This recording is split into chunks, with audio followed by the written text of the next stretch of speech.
Dr. Jeff Myers is the president of Summit Ministries. He's hosted the Dr. Jeff Show and the author of 14 books, including such widely used textbooks as Understanding the Faith. His latest book couldn't be more timely. It's called Should Christians Support Israel?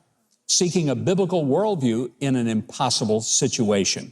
So glad he's here. We didn't know all of the ways that this show would be kind of tied together when we invited him, but I'm so glad he's here. Would you please welcome Dr. Jeff Myers? Great to have you here, Jeff. Thank you. We are living at a time when we're seeing a change in the churches of America. It used to be that, particularly evangelical churches, intuitively and enthusiastically supported the people of Israel.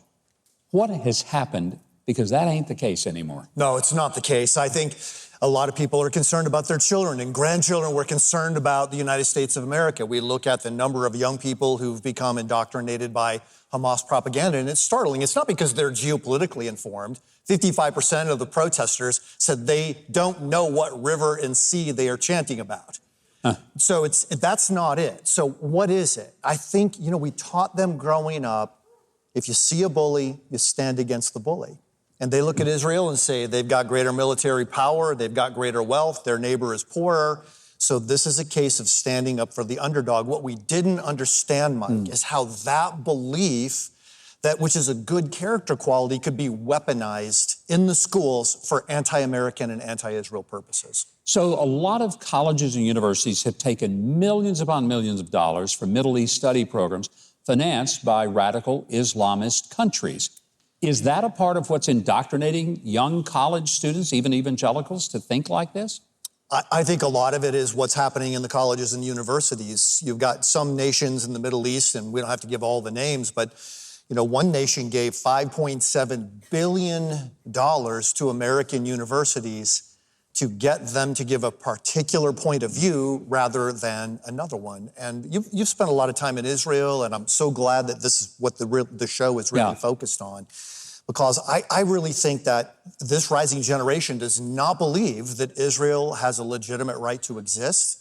And I think it's very clear that they do, that Israel does have a right to exist, that Hamas must be destroyed militarily, it must be destroyed as a governing force, and that as a Christian, that God's not done with the Jewish people, that we as Christians get to be grafted into his plan that's from God through the Jews to the nations of the earth. Jeff, there are people who probably, are kind of weak in their faith. Maybe they don't study the Bible a whole lot, but they just ask this question.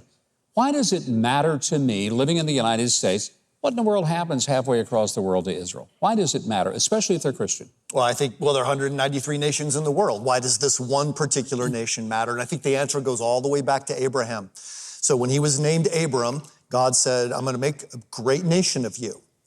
And you will be blessed, and through you, all the nations of the earth will be blessed. And they sealed that by a covenant, which is a very specific kind of agreement that you seal with your life. They would, in fact, take an animal and divide it in half and say, walk through the middle. And if I violate this covenant, what happened to this animal must happen to me. So Abraham got the pieces of the animal all ready to go. And then God put him into a deep sleep, and God alone walked through the pieces. So God was making a covenant with himself on behalf of Abraham, which is an extraordinary thing to happen in the history of the world. And then the Apostle Paul in Galatians chapter 3 affirmed that and said, those who believe in Jesus are blessed along with Abraham, the man of faith, because what Abraham was given was the gospel. So every Christian should care and be concerned, because this history is going someplace. It's not just a random series of events. It's going somewhere. It's going there on purpose. There seems to be a generational divide between older Christians who generally are fairly supportive of Israel, but the younger ones, Gen Z rather, more than half of them, even the Christians, don't see any reason to support Israel.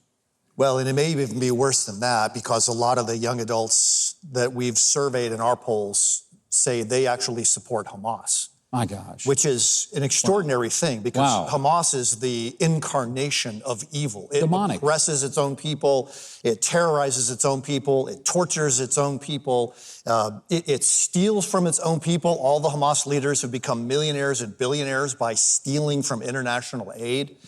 And on top of that, they're committing these terrorist attacks, and it's extraordinary. And you go to Israel all the time, and I'm so grateful for your support of the people. But you kind of get the impression that a lot of Americans, when they go there, just lecture them about your moral inferiority. Yeah. You're not as good as we are. And what they really need is for us to come alongside and say, we're in solidarity with you. What do you need? How can we help? Well, and I think a lot of our Jewish friends right now never, ever imagined that they would feel so alone. And they do, having just come from there. And I think it's so important. This book, Should Christians Support Israel? I think the answer is a screaming yes. But if you want to know why, and maybe that's an issue for you, why do I need to support Israel? Please get this book by Dr. Jeff Myers. If you want to follow him online, to see his show on YouTube, and most importantly, to get your copy of the book, Should Christians Support Israel? And you know my answer to that already. Go to Huckabee.tv and we'll connect you to Dr. Myers.